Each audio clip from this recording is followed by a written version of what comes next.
New at 5, state lawmakers are looking into how technology is used in elementary level classrooms.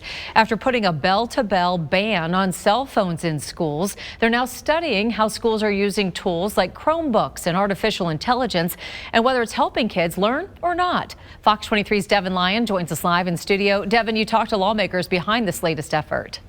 This is building off the momentum from that bell-to-bell no-cell law, where those at the state capitol are trying to keep up with technology being used in education and figure out, is there more legislation needed or just more resources in the right areas?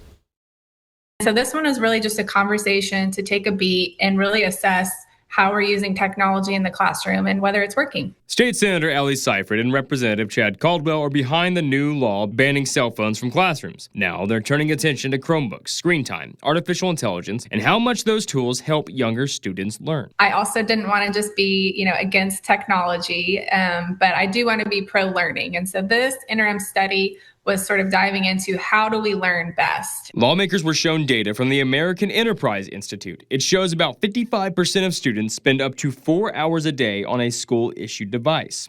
Another 1 in 4 spend more than 5 hours a day on screens, a number that has surged since 2020. Melanie Darter, a middle school science teacher, says there's a need for balance. I think that technology is super important, but with science getting back to that hands-on, inquiry, asking the questions, building the things, there's a fine line, and it's been kind of a real experiment trying to find that. Brandon Wilmarth, Moore Public Schools Tech Director, says traditional skills matter before an elementary student is handled a laptop. Our focus is to make sure that we just make sure that teaching is more effective with the technology.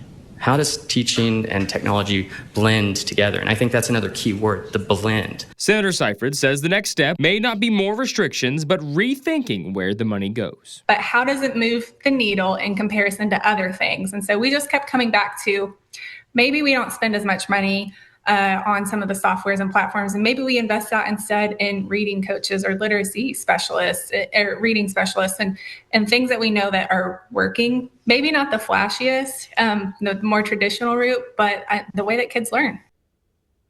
When I reached out to local teachers unions, they said teachers are adjusting to new tools and technology, but they say for those younger ages, they'd rather have the face-to-face teaching time with students. There was some policy suggestions from the study. I'll bring you those on Fox 23 News at 6. Live in studio, covering news that matters, Devin Lyon, Fox 23 News. From the last state budget, only $40,000 was distributed statewide to schools for technology and software purchases. Legislative studies like this one play a role in setting guidelines around that money and how much is given to each district.